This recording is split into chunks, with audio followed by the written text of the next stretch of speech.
우선 쇼폼이 이제 또 대세로 떠오르고 있고요. 네.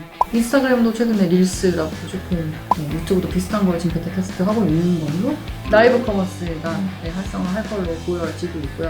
한 3년 내에 한 4%까지만 올라온다 쳐도 한 8.5조 원 시장으로 커질 걸로 보고 있는데 온라인과 오프라인 자기 장점을 살려야 된다는 뜻이네요. 그래서 오프라인에서는 온라인에서 우리가 얻을 수 없는 편안함이랄지 아니면 먹는 거, 뭐 힐링 이런 거 또는 온라인은 결제도 좀 편하게 할 수 있고 또는 빨리 받을 수 있고 근데 빨리 받는 거에서 참 획기적인 아이디어가 탄생해서 한 1, 2년 동안 급성장한 산업이 있죠. 새벽 배송 산업이죠. 그래서 우리가 뭐 로켓 배송도 빨리 받는 거지만 새벽 시간에 받는 건 그건 이제 오프라인에서 못하는 걸 얻은 거죠. 오프라인 상에서 우리가 뭐 새벽에 어디 마트를 갈 수 있는 것도 아니고 근데 전날 주문하면 새벽에 이제 도착하는 새벽 배송 시장이 커졌는데요. 새벽 배송 시장이 커진 거 앞으로도 더 커질지 그리고 또 아마도 구독자분들이 이번에 쿠팡이 상장하는 거 보면서 마켓컬리에도 관심이 많으실 텐데 마켓컬리는 상장이 뭐 국내인지 국외인지 어떤 식으로 흘러가는 흐름이 있는지 좀 간단히 설명해 주시죠. 일단 새벽 배송 시장은 커질 수밖에 없는 시장이다 이렇게 보고 있고요. 그 이유가 이게 온라인 음식료품 시장하고 궤를 같이 하는 그런 산업이에요. 우리나라 사람들이 먹고 쓰고 소비한 금액을 다 합치면 한 475조 원 정도 되거든요. 소매 판매액이. 근데 그 중에서 그 품목별 비중으로 봤을 때 음식료품 비중이 가장 높아요. 한 30% 정도로. 우리나라 사람들이 밥을 많이 먹어서는 아니고 다 글로벌리 다 똑같습니다. 보통 음식료품 비중이 제일 높은데 근데 재밌는 거는 이 음식료품 시장의 온라인 비중이 제일 낮아요. 그래서 이게 온라인으로 각 품목들이 침투되는 과정들을 보시면 보통 책이나 음반부터 먼저 침투가 됩니다. 왜냐면은 가장 팔기 용이하고요. 왜냐면 정형화가 되어 있으니까. 그리고 온라인 쇼핑 전 세계에서 처음으로 해본 사람은 사실 이게 진짜 올까라고 의구심이 들 수밖에 없는데 책은 내용이 다 똑같으니까 이 품질 문제도 별로 없고요. 그렇다 보니 우리나라도 기억해 보시면 온라인 서점들이 먼저 생겨났었고 90년대 후반에 그리고 아마존도 처음에 사업 시작했던 게 책이었었고요.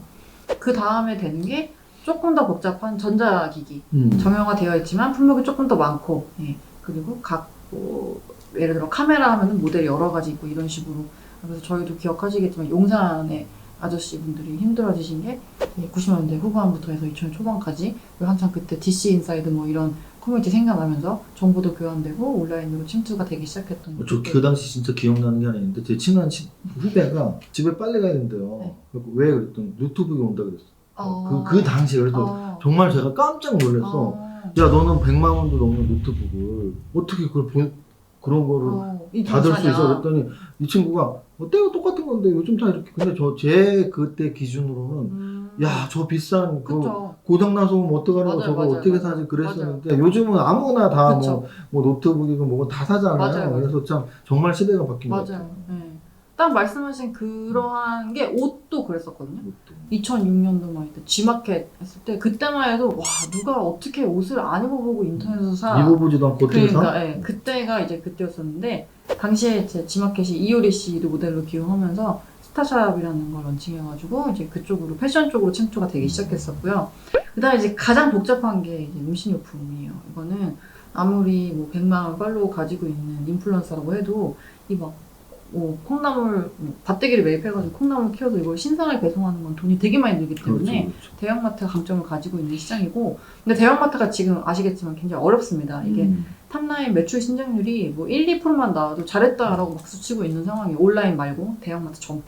그렇다 보니까 지금 대형마트가 가야 될 방향은 결국 온라인 식료품 시장인 거죠. 왜냐면 가장 큰 시장인데 온라인 비중이 제일 낮고 그리고 아무나 할 수가 없는 시장이다 보니까 이거 죽어도 놓치지 않아야 되는 시장인 거예요. 그래서 그거를 네이버, 카카오 같은 업체들이 이제 알고서 네이버가 뭐 장보기 런칭하고 그리고 대형마트랑 손잡고 있고 이제 같은 맥락이라 보시면 될 것 같고 마찬가지로 아마존이 2017년도에 홀푸드 마켓이라고 그 프리미엄 슈퍼마켓 체인을 인수했는데 미국에 한 460개 점포 가지고 있는 업체인데 당시만 해도 이게 14조 원 주고 샀거든요. 그래서 아마존이 했던 M&A 중에서 제일 큰 금액을 주고 했던 M&A였어요. 그래서 아니 온라인 잘 되고 있는데 오프라인 문 닫고 있고 막 미국에서 뭐 리테일 아포칼립스다 이러고 있는데 왜 사라고 했었거든요. 근데 이제 그게 다들 이제 식료품 시장에 진출하기 위해서였다고 보시면 될 것 같고 마찬가지로 그 해 같은 해 11월 달에는 알리바바도 RT마트라는 대형마트 업체를 인수합니다. 근데 아시겠지만 제가 아까 말씀드린 것처럼 우리나라 업체 진출했다가 다 마이너스 신장률 나가지고 포기하고 나갔던 그런 업체들이었었거든요. 근데 그걸 인수해서 지금 자체적인 허마센션이라는 모델로 또 얻어가지고 런칭을 하고 있고 그러다 보니까 같이 이제 커질 거라고 새우깡배송을 말씀드리는 이유가 이 식료품 온라인 시장이 커질 건데 그 온라인을 사면 무조건 실물 배송이 되어야 되잖아요. 근데 배송됐을 때 가장 좋은 시간대가 언제인 걸 생각해보면 새벽이에요.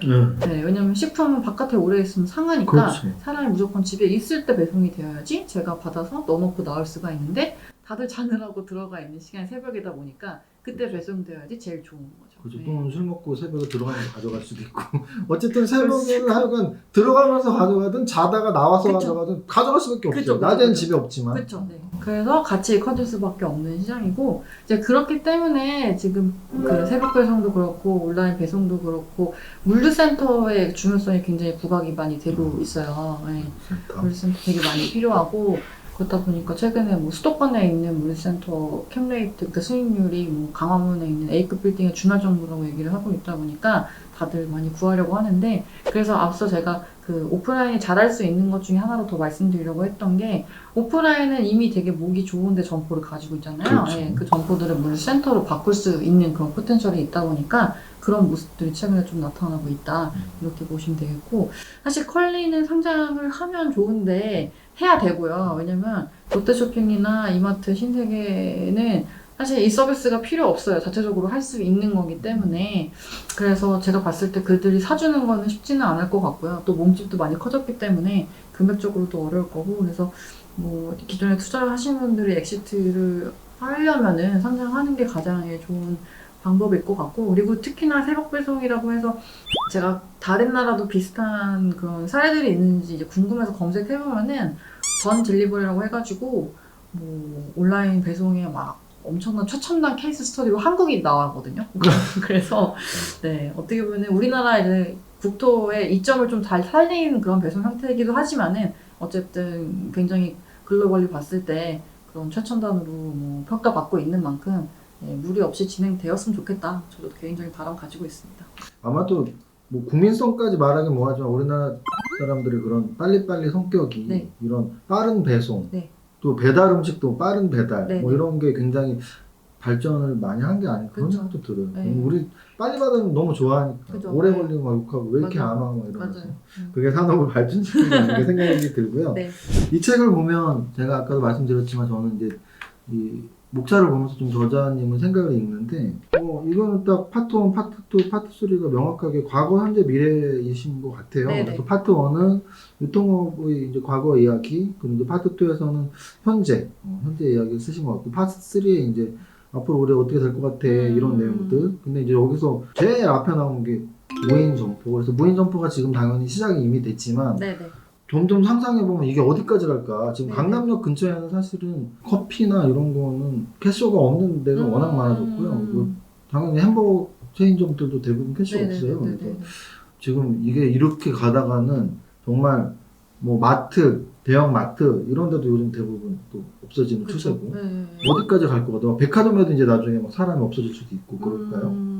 저는 일단 무인점포가 확산될 업체는 대형마트하고 편의점 쪽이 가장 공산이 크다고 보고 있고 백화점은 아무래도 명품이나 식품 쪽으로 강화를 하다 보면은 명품은 사는데 무인점포에서 산다고 생각해 보시면은 온라인 사는 것보다 훨씬 더 재미가 없을 것 같거든요. 왜냐면은 자동으로 제가 샤넬 가방을 사러 가는데 아무도 없고 제가 혼자서 거기 매장에서 아주 친절한 로봇이 자동으로 포장해주고 사실 어떻게 보면 명품은 그 명품 외에도 그 서비스 및 그런 분위기와 그런 것들을 누리려고 가는 거다 보니까 백화점보다는 저희가 목적 구매해서 반복적으로 사는 것들 업체들 위주로 확산될 거라고 보고 있고요. 그래서 슬픈 얘기지만 이 대장장이라는 직업이 과거와 달리 없어진 것처럼 이 캐시어도 사실은 어떻게 보면 좀 길게 봤을 때에는 사라질 직업이지 않나라고 좀 네, 보고 제가 있고요. 보기에 캐셔는 네. 진짜 거의 지금 없어지고 있는 것 같아요. 네.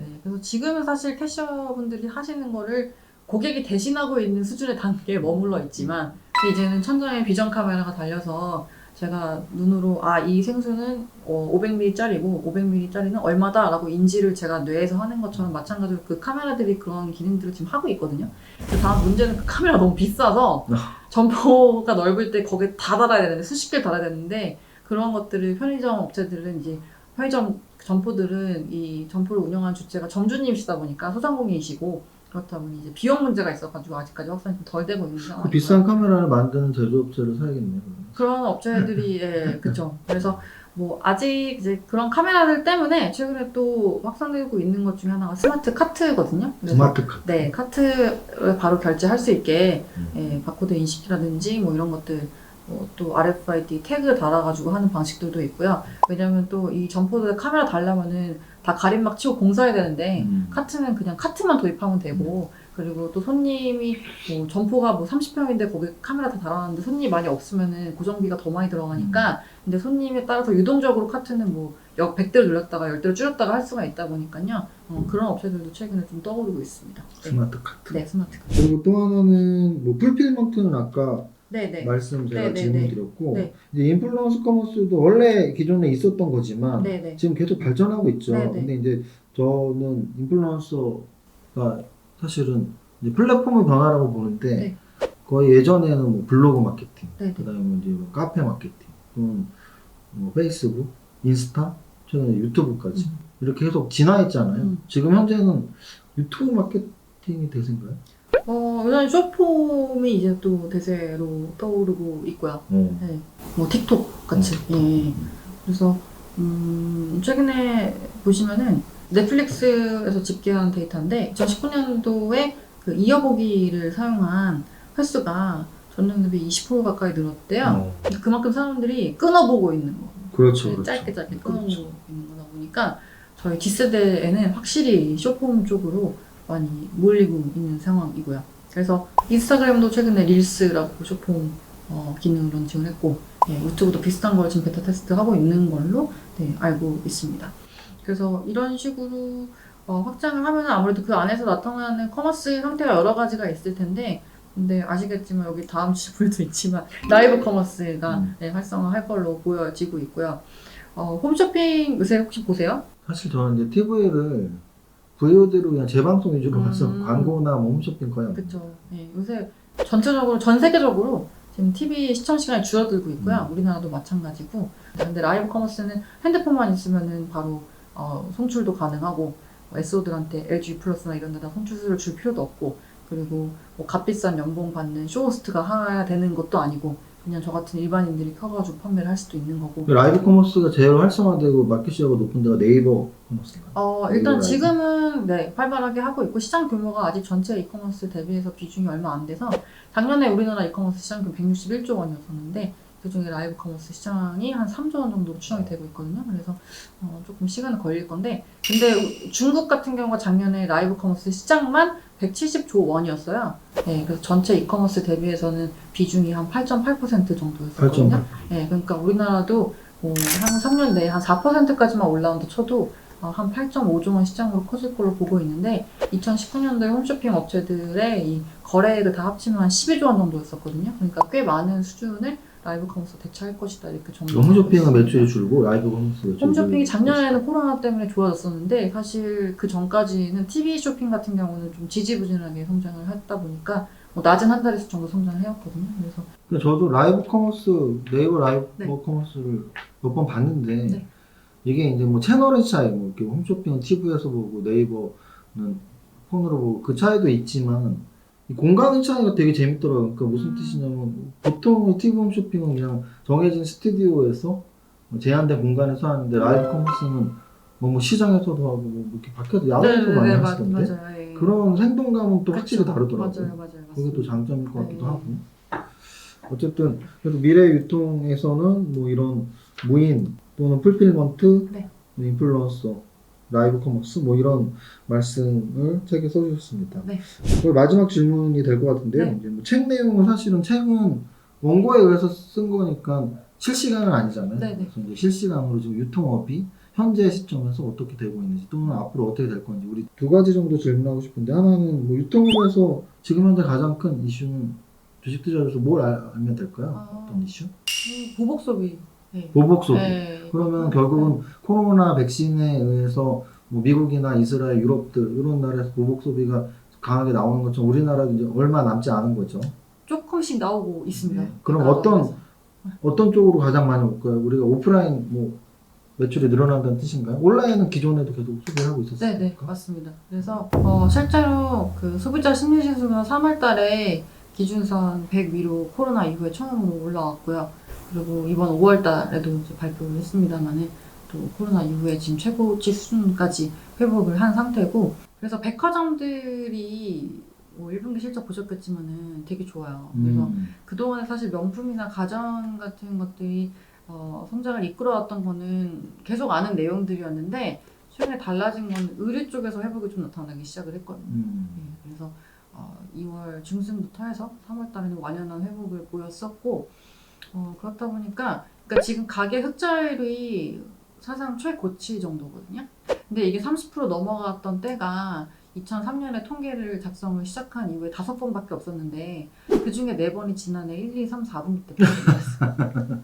돈을 쓸 수가 없으니까. 네, 쓸 수가 없습니다. 많이 벌어서는 네, 아닐 것 같아요. 왜냐면 맞아요. 뭐 코로나 때문에 우리가 많이 네, 벌지 네. 못했는데 안 쓰니까 당연히 늘어나죠. 네, 그래서 지금 그게 억눌려 있는 상태인데 아직까지 해외여행을 자유롭게 못 가다 보니까, 그리고 백신을 맞았으면은 뭐 2주 자가격리 해제여도 저희 같은 소비 주도층이 맞기에는 아직까지 시간이 걸리고 있다 보니까 그러한 풍부한 소비 여력이 지금 백화점 쪽으로 좀 이전돼서 나타나고 있는 상황이고요.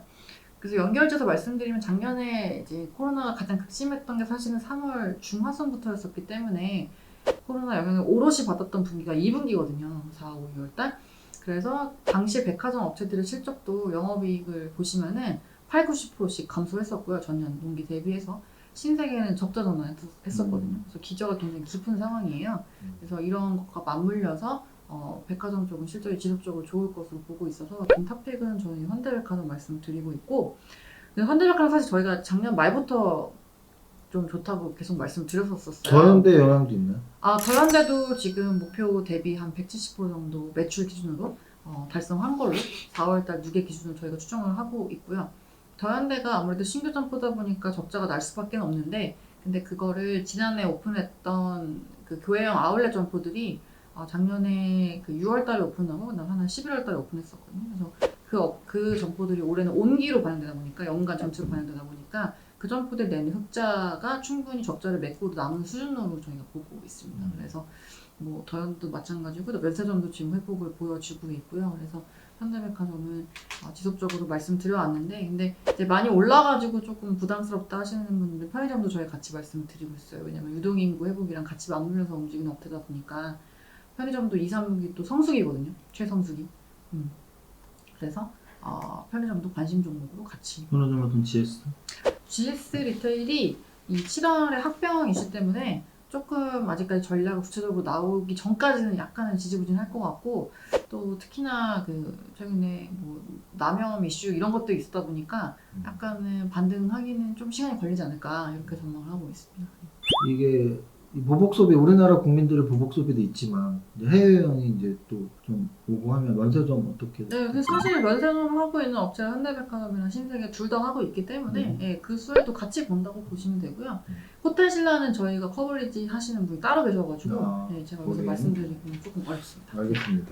뭐 간단히 정리하자면 우리 오리나 애널리스트는 유통업과 화장품업 두 가지를 하는데 오늘 화장품업은 일부러 뭐 질문을 안 한 이유는 저자로서 제가 모셨기 때문에 유통업에 대한 이야기를 많이 했고요. 책에 대한 내용을 거의 8, 90% 했고 마지막에는 현재 시점에서 우리가 어디에 좀 주목해야 될지. 근데 당연히 포인트는 보복 소비. 보복 소비면 오프라인의 매장이 좀 더 마켓시가 올라갈 수 있고, 그래서 백화점 쪽, 그래서 현대백화점을 다른 롯데, 신세계 세 군데 비교 우위로 일단 말씀 정도 해주신 거 정리하면 되죠? 네. 우리 독자님들이 다 대부분 주식투자자분들이니까 주식투자자분들에게 늘 도움 주시는 좋은 리포트 써주시는 애널리스트로서 응원이나 조언 비슷하게 해주시면 될 것 같아요. 네. 워낙에 많은 정보들이 쏟아지고 또 공부할 것도 많으시겠지만은 내 분은 내가 지킨다라는 그런 기준을 가지시고 공부 열심히 하셨으면 좋겠고, 또 그런 걸 도와드리기 위해서 저희 애널리스트들도 정말로 발바쁘게 뛰어다니고 있습니다. 저는 정말 진심으로 하루가 48시간이었으면 좋겠다라고 얘기할 정도로 바쁜데, 그런 공부 통해서 나온 레포트니까 많이 참고해 주시면 감사하겠습니다.